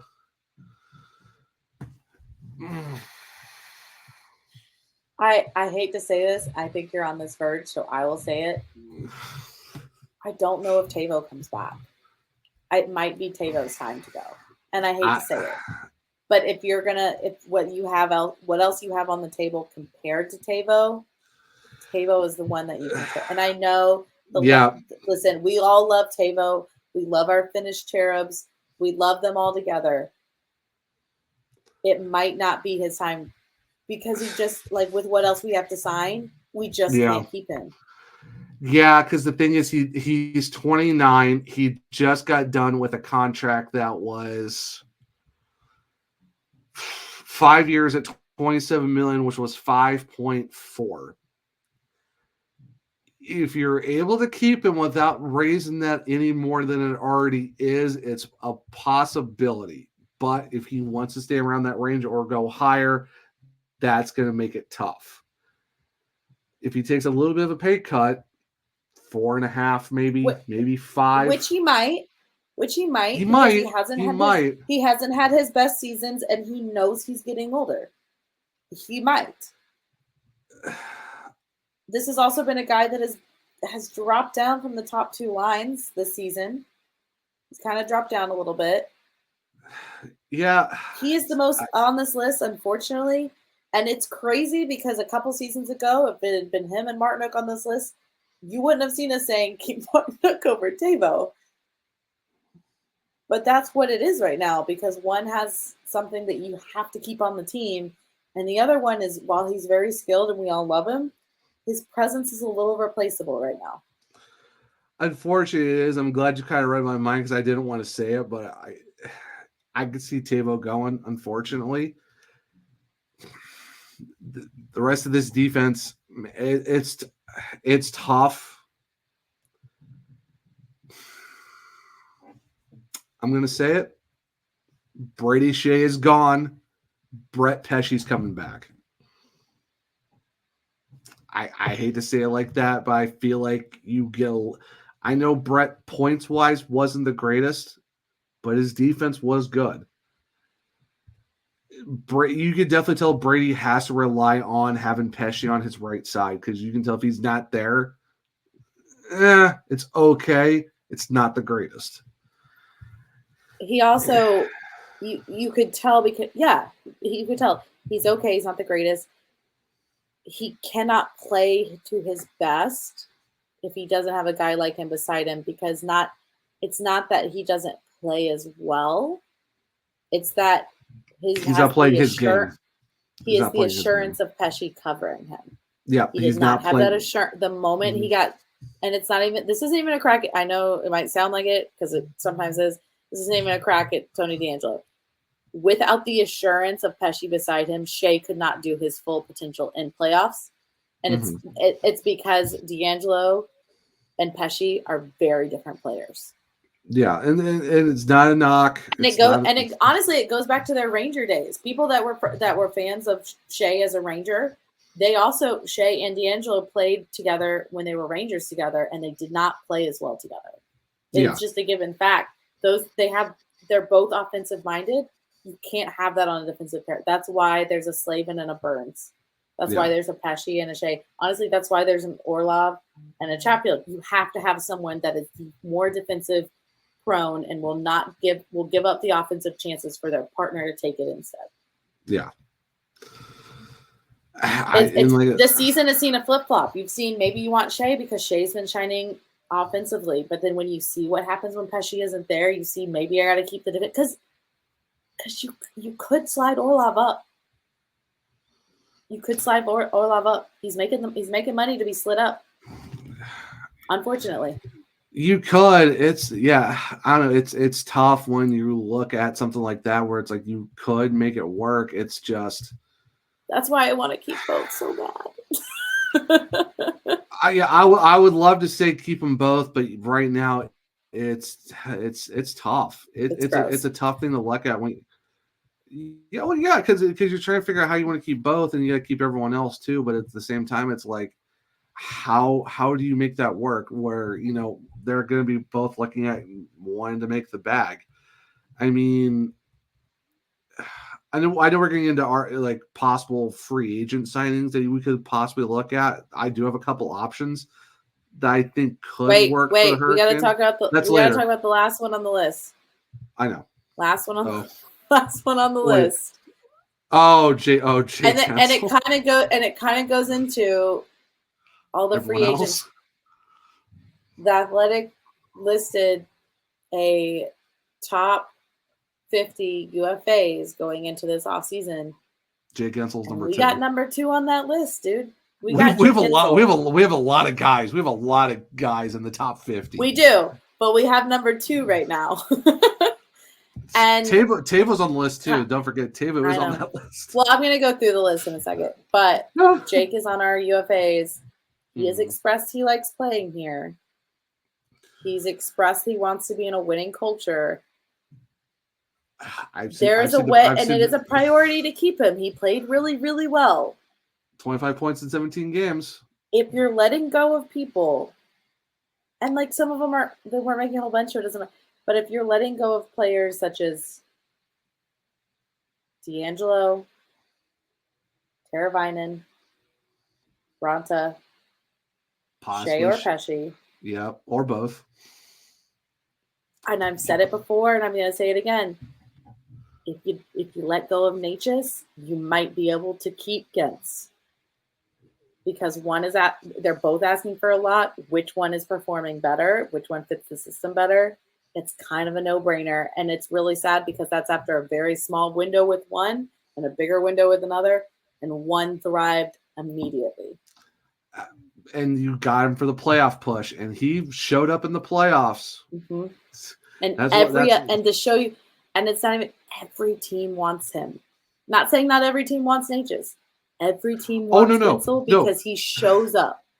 Kat, let me tell you.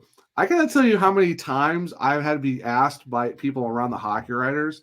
Everyone and their mother is writing about trying to go get Martin Necas from the Hurricanes. A lot of people love this guy because of his stick handling and his speed. And he's clutch in overtime. A lot of guys want Martin Necas. Towards the end, not as much, but yes. Yes. Yeah, a lot of teams love Martin Necas. So trust me, I've had a lot of people ask me, what could work for a deal? Is he good? He's good. Streaky, but he's good. Mm-hmm. What do you feel like giving up for him is the question. So if you move on from Martin Necas, you might keep Gintz. I'm gonna say right now, I think if there is a way, if it comes out first, if we sign Necas to anything, I don't think you're getting Gensel. Nope, you're getting one or the other. You're getting one or the other. You got to get one or the other at this point. And honestly, did we say did we say about where we thought Martin? Are you saying Martin Necas is leaving, or are you thinking he's staying? Because I don't think did we mention him? I think leave. I want to put it out there too. I think Martin Necas leaves. Jake Gensel stays. I'm putting it out there. I'm putting it out there for our social media guide to put it down for the predictions. Mm-hmm. Gensel stays. Martin Necas leaves. And Josh, I love you, buddy. I know you're the biggest Martin Necas guy because I know we've talked about it, but it's tough. Yeah. Martin Necas wants a lot, and unfortunately, we have a guy in Jake Gensel that it just kind of works better. So I hate this game. I hate this game so much. I hate this game. I want to be wrong. I want to be wrong so much. I don't want to be wrong on some aspects, but there are some that I'm like, sure, you know what? If I'm wrong, that's fine. Yeah, it's fine.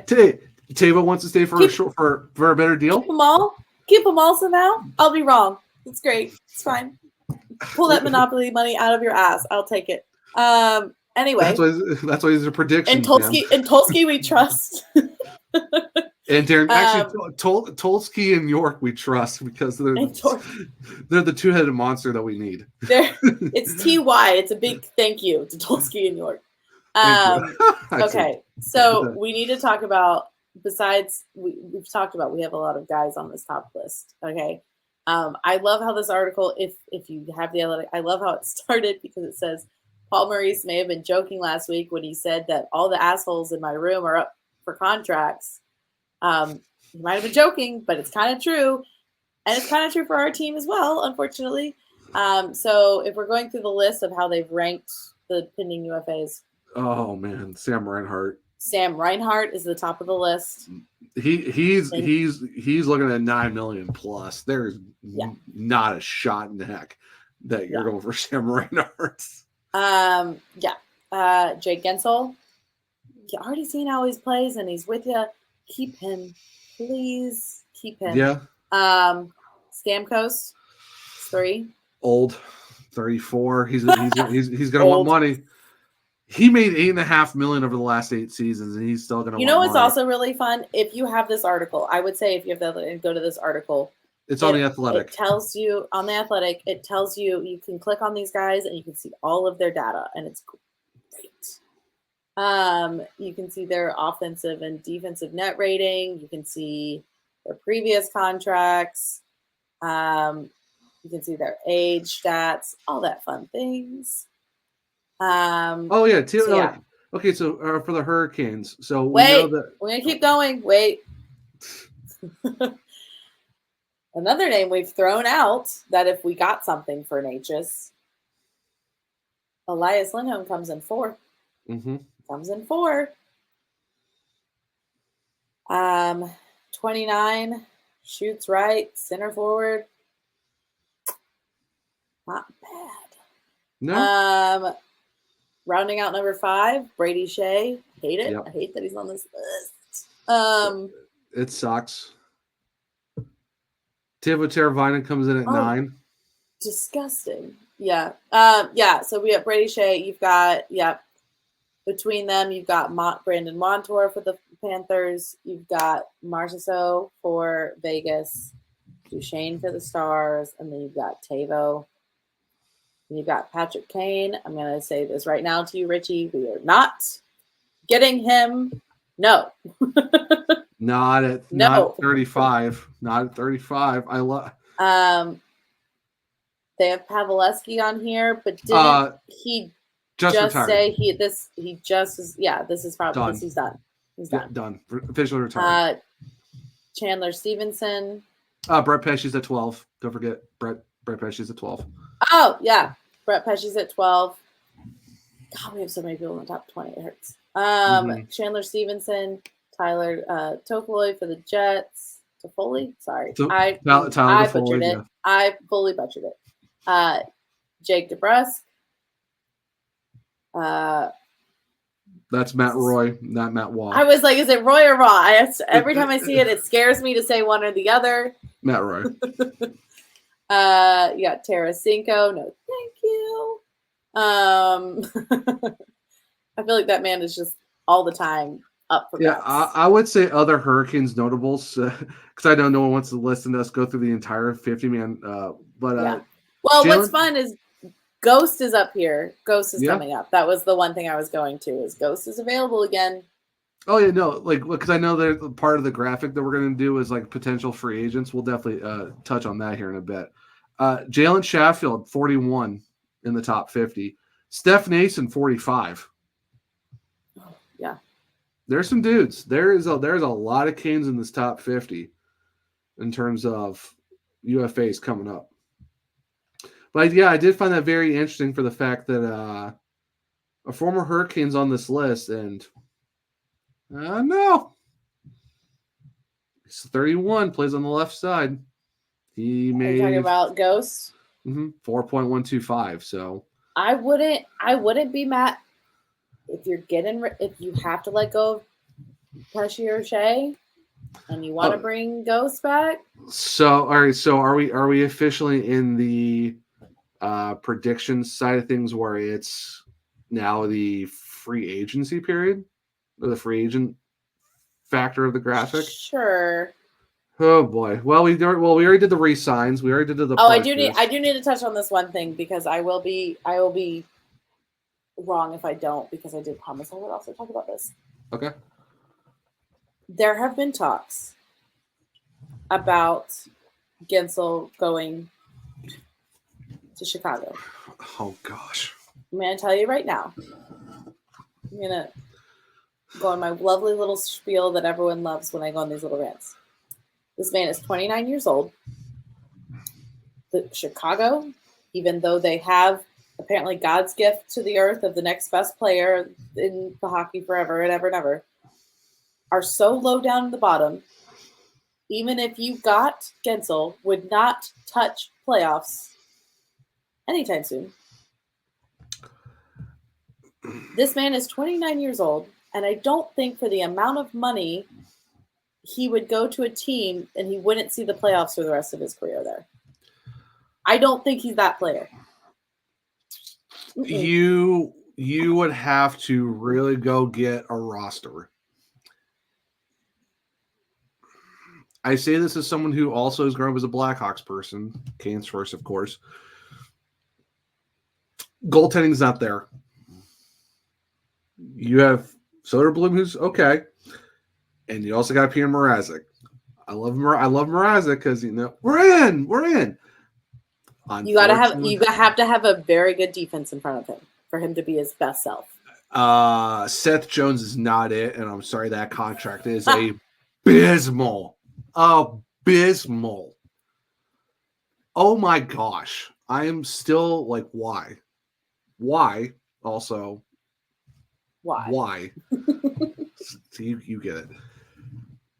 Oh boy. And offense is okay. Yeah, I don't see Jake going there. Sorry, Richie. No. As a guy who also, Hurricanes, Hawks myself. And Chicago's just the most recent one. I don't see him going to any of the lower, even if they have the capital to pay him. I don't see him going to any team that has no chance in playoffs. No, he wants to win. He has said multiple times he wants to be in a competitive, winning atmosphere. So I would say if he's not with us, it's going to have to be a team that snags him. That's either a team that was right on the brink of making playoffs and just needs that extra push and has a little bit and more money to give him, or a team that got out right away. Honestly, I think in terms of, oh boy, Dallas, maybe. Do they have the money? Well, in terms of right now, they're at $15.9 million in cap space. Because cap they have less than us. They have 30 contracts out of 50 done. They have more. Have 3 out of. Did you say 3 out of 50? What did you say? 30 out of 50. 30 out of 50. I think the Hurricanes have. What did I say earlier? It was. Carolina has 28 out of 50. So Dallas has a couple more guys signed. I think than the what did I say for the Hurricanes? They had what in terms of cap? Didn't you say 25? 26 and a half. We're okay. So I would say we're about in the same boat as them, though, because we just have 2 guys less than them signed, and we have a little bit more cap space. Right. In terms of the Stars, unfortunately for them, they are losing out right now. They don't have. So they have Ty DeLeandro as an RFA. They also got Sam Steele. But, well, Joe Pavelski is retiring. Craig Smith is a UFA. I don't know if they're going to keep him around. Matt Duchene is a UFA. He might probably going to stay. Yanni Hakanpää is a UFA, along with Derek Palat and Christopher Tanev. Ottinger is going into the last year of his contract, but he's an RFA with ARB rates next year. Wow. And Scott Wedgewood's a UFA. So Dallas was right there. I could see Dallas is about this. Dallas is about the same boat as us. We're about yeah. God, we're so similar to them. It hurts. I know Elliot Freeman said something about for the fact that Jake's from Omaha. He likes to be closer to family. He mentioned Chicago because of the proximity. I'm like, man, if you're picking out of the Midwest, Dallas isn't necessarily the Midwest, but if you're looking in that central time zone of teams, Dallas could be it, if you ask me, out of that. Oh boy.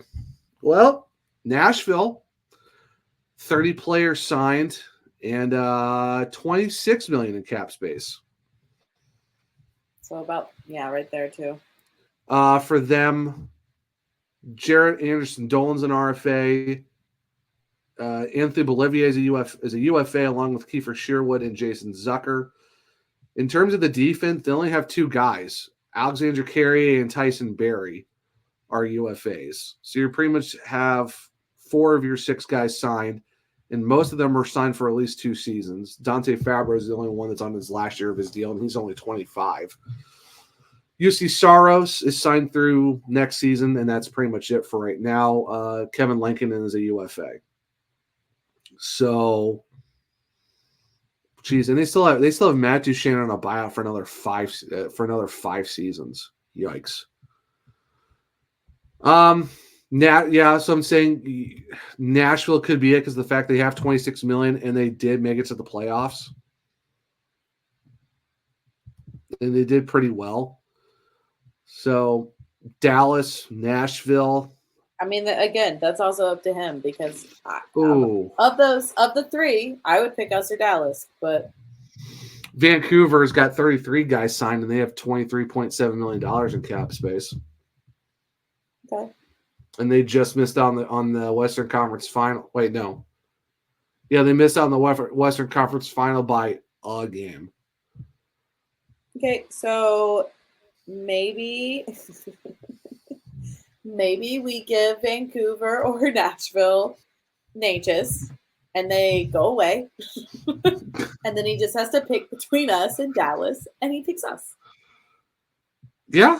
I mean, it's a good possibility. I'm gonna live in my dream world. Yeah. Okay. Yeah. That's yeah. I feel like we're more focused on keeping the guys we have than really signing anyone crazy. Is it time for the free agent period? Yeah, I really just wanted to address that. I don't think there's any way he's not going to Chicago. No. He's going to any of those low ball teams, even though they have the money. They have the money because nobody wants to play there. Yeah. the point. Yeah, pretty much. Yeah, so if we were to sign anyone, I would not be mad with Ghost coming back.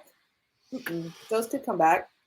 No, I mean he had 56 points in 81 games for the Red Wings. 81 games, 19 minutes and 5 seconds of average time on ice.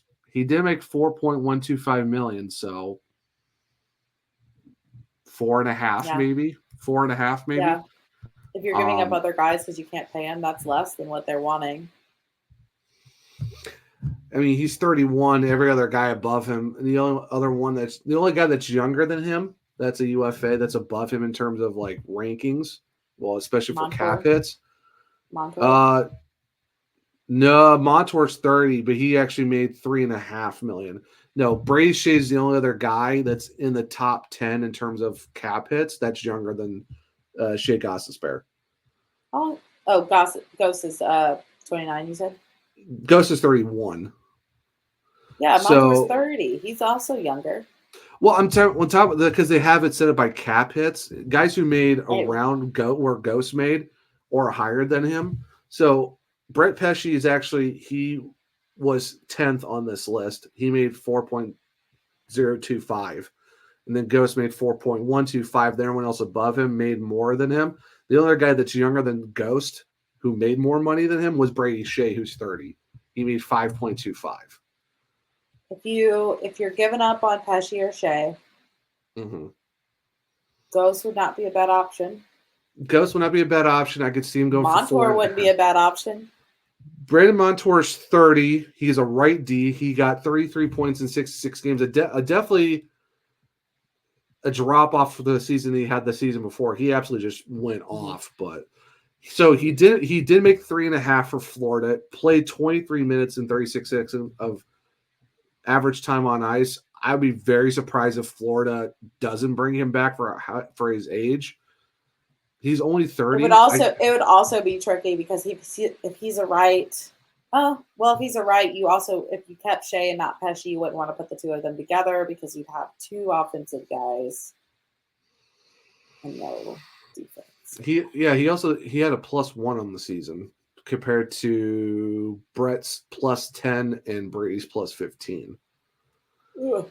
I mean, Brandon Montour isn't a bad option. Like I say, he's making 3.5. I could see him going up to 4.5, maybe 5, maybe a little bit more. It just depends. I see Ghost fitting us a little bit better. Another potential option is Matt Roy of the LA Kings. He's 29. He did get 25 points in 81 games, and it's 20 minutes and 53 seconds. He made 3.150. He's a right shot, right D, man. +21.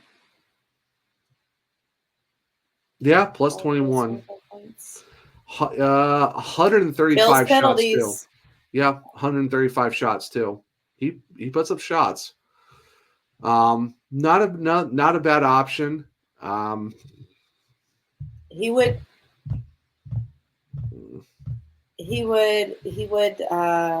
fill in for so if we're talking about this, Roy would fill in for Pesce.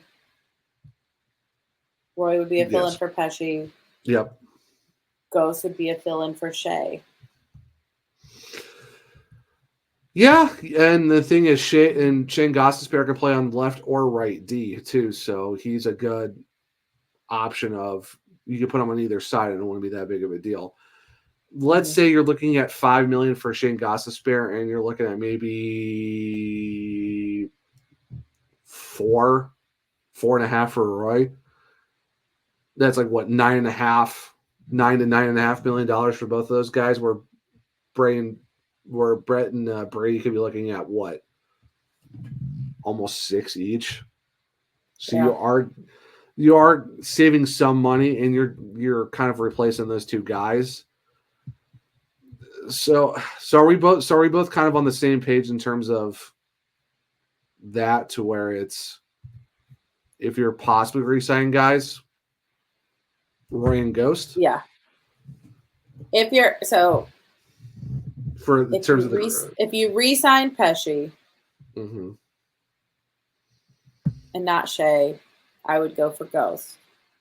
Right. If you re-sign Shea and not Pesci, I would go for Roy. Matt Roy. Yeah. Mm-hmm.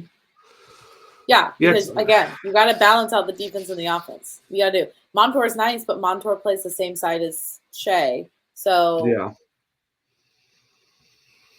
No, the same side as Pesci. Sorry, he plays the same side as Pesci. So if you kept, someone would be on their offside, or you'd have two offensive guys more than defense. Yeah, because I'm looking at everyone else. I mean, after that, there's not a lot of guys. I mean, either the age isn't the greatest. I mean, or it's like you look at their production, it's like meh. I mean, yeah. Ekman Larson, he's okay. He had 32 points in 8 games, but man, at the same time, though, he's a lefty. He's 32. Not really sold on him. He's been playing okay, not the greatest after he left Arizona. I know a lot of people are high on Sean Walker. I'm not really sure about that. I mean, but yeah, I would say those are our two. Possible if you're looking for the free agent signing of the prediction list. Mm-hmm. And then if you're looking, I hate this. If you are letting go of Necas, I think I said again. I think the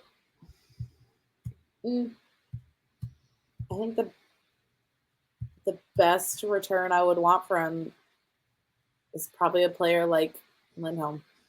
I think Lindholm is probably the one I would go for. That's your right center that you want. He's making 4.85. Yeah, I mean, yeah, the forward position is definitely tough for sure. Yeah, because he said Lindholm. Yeah, well, possibly. So if you keep Gensel, you've got Aho, Gensel, Jarvis on the front. What was your second line? You took off Necas. You had Svetch. If you get Lindholm, Svetch, Lindholm.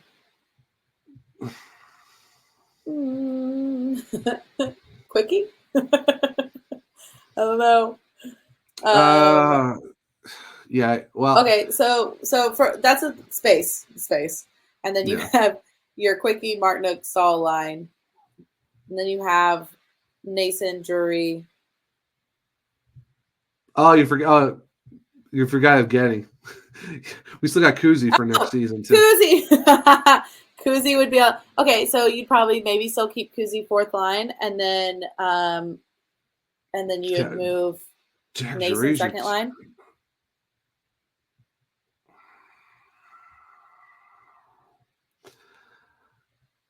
No, because if you got a right center, you'd probably put him on the second. Lindholm would be a second line.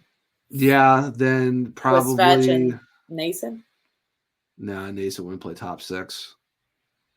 What do you what? Not permanently. Not permanently. Maybe. Bring up Suzuki.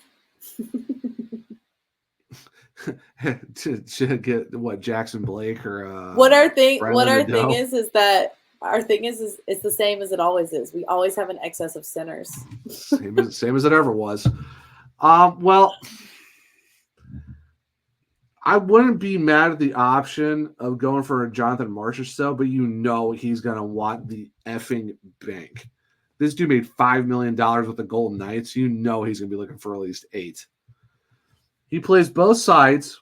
He's mainly a right winger. He is 33, but he had 69 points in 82 games. Out of his 69 points, Kat, 42 of them were goals. Okay, I will say, yeah. We're getting Jake. You can't do that.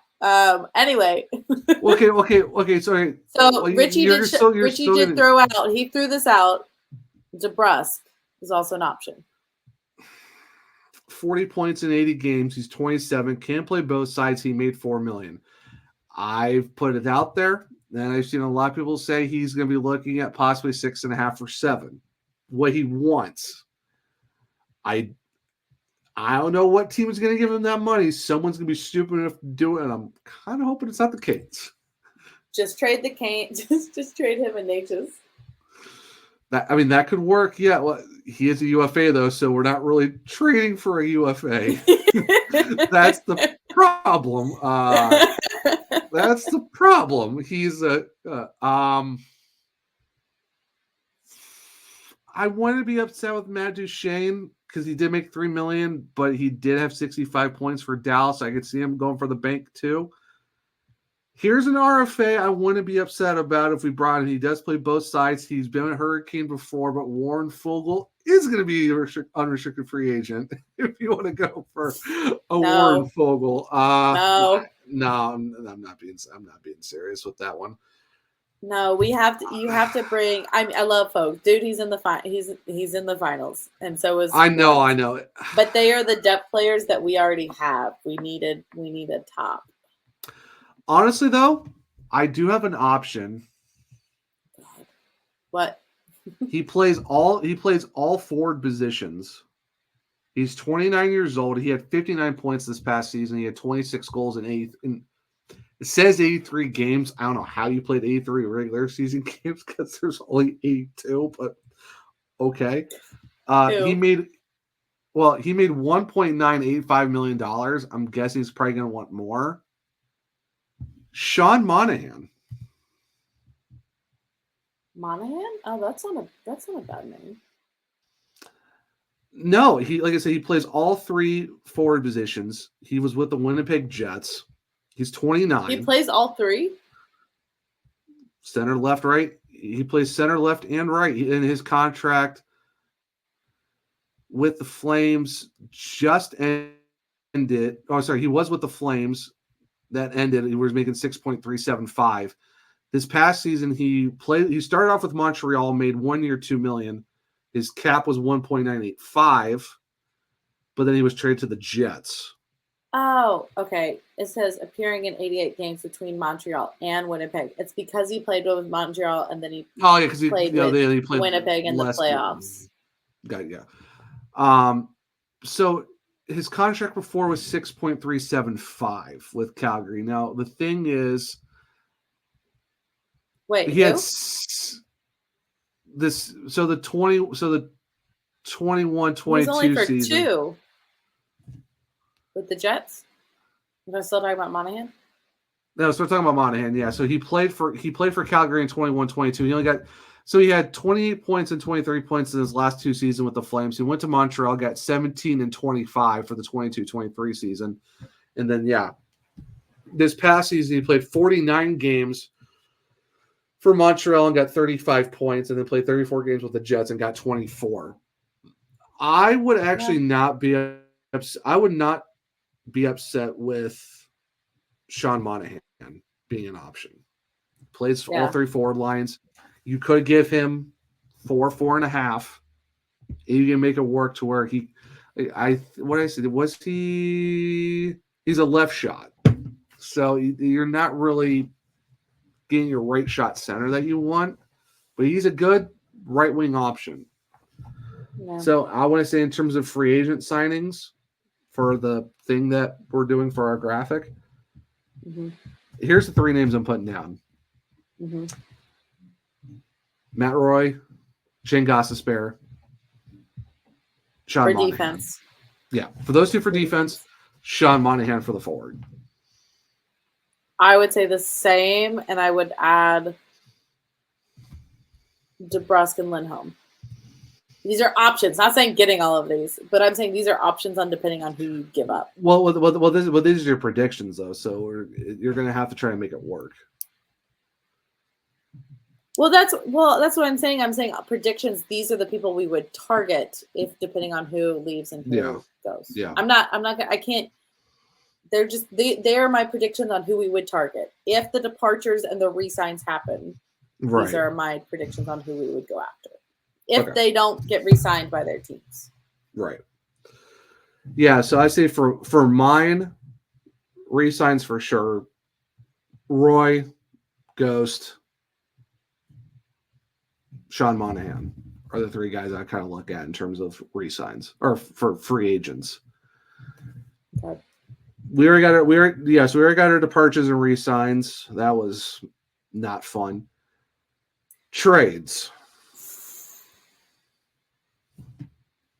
There's one guy on this list that's tradable, and it's Martin Necas.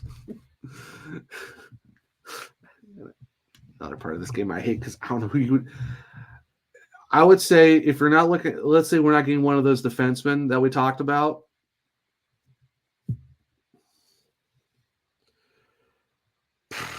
Martin Necas to the Vancouver Canucks or Phil Pronik. There's your trade. Yep. Yep. I'm not even going to fathom anything else at this point. My brain hurts.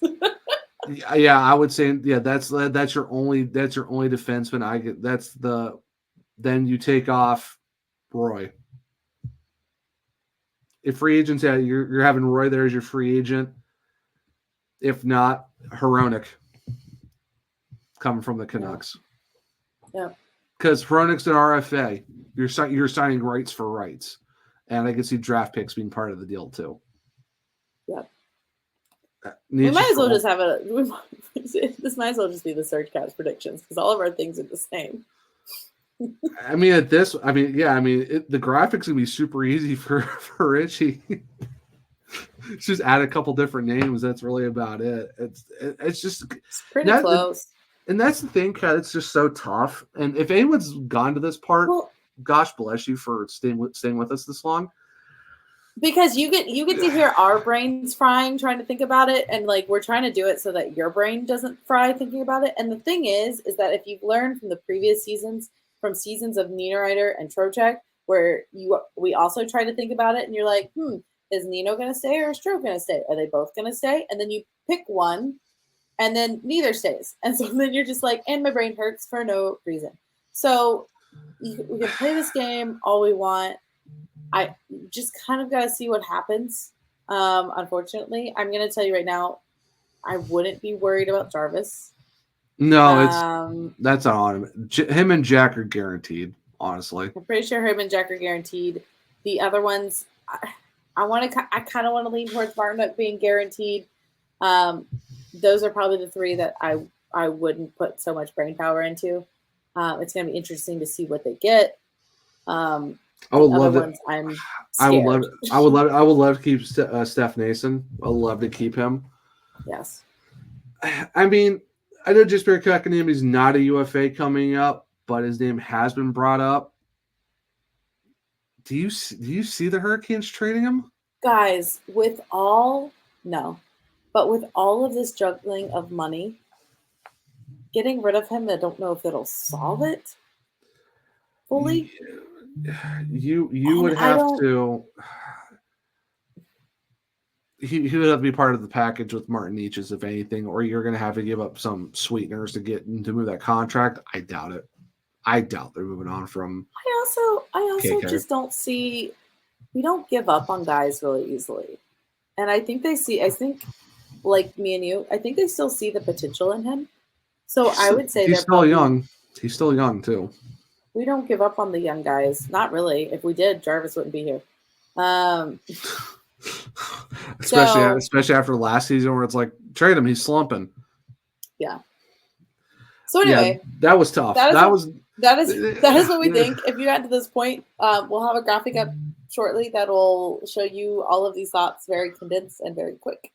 Kat, the thing is, welcome to the off season. Yeah, Kat. The thing why this is so tough is because of the fact that Don Waddell's not at the helm, and I don't know what Eric Tulsky or Darren York wants to do with this team because we haven't got to the draft yet.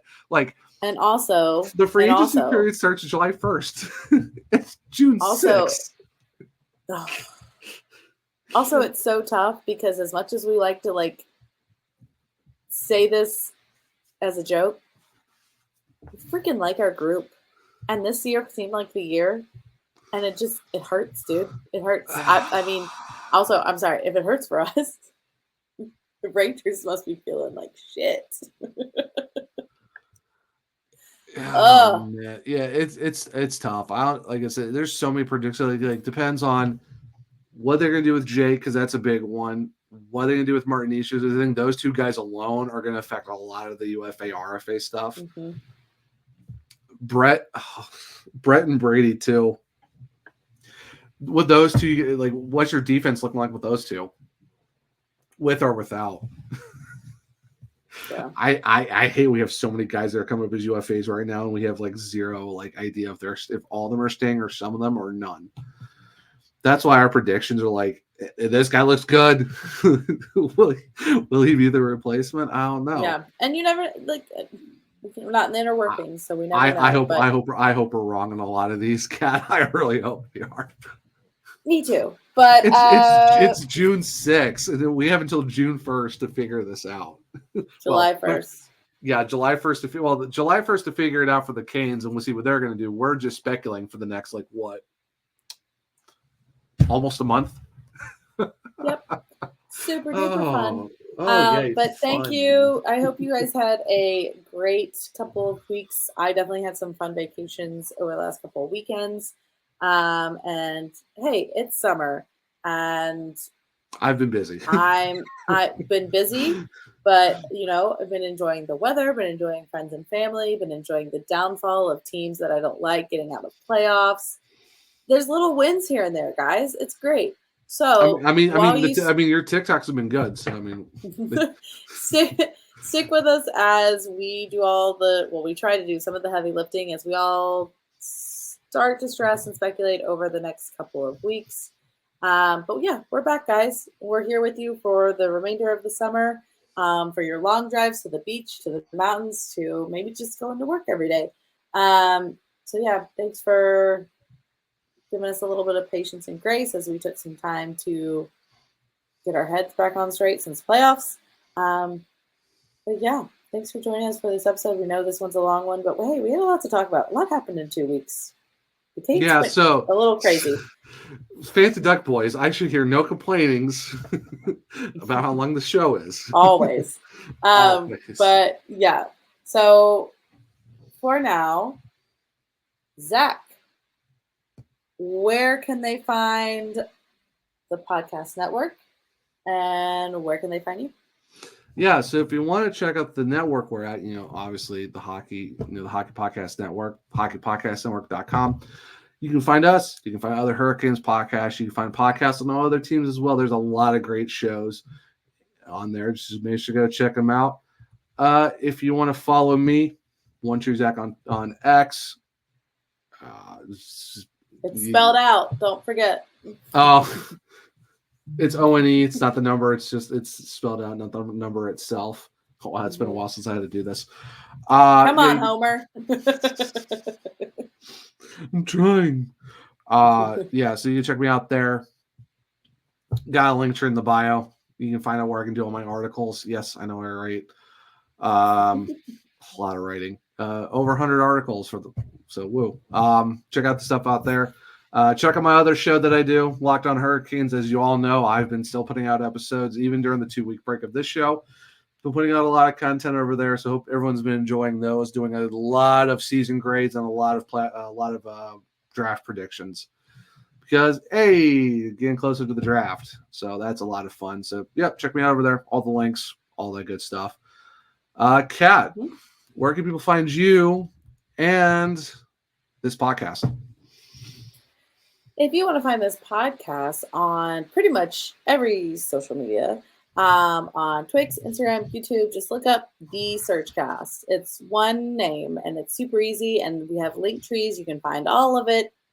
Come on, guys, you can do it. It's super easy. We're also providing links everywhere. It's 121 episodes. You know where to find us. Also, you're already here. You should already know where to find us. Anyway, God bless you for sticking around this long. Yeah, if you're looking for me, I'm on TikTok at KVTHunter74. I'm going to do some fun little series in the off season. I have some new hockey fans, and I kind of want to see how they pronounce some players' names. So if you have any fun suggestions for that, oh boy, please send them my way, because it's been very funny, especially since one of them that's very close to me has been playing NHL 24, and him saying who he's traded for, and I have to stop for a second and be like, "Did you mean this player?" It's very entertaining. So wait. What player was in this trade? I'll have to tell you after this. It's been a wild ride. I shame him every now and then. It's great. Okay. Yes. And then if you're gonna follow me, of course, on Twix, it is caniacchic.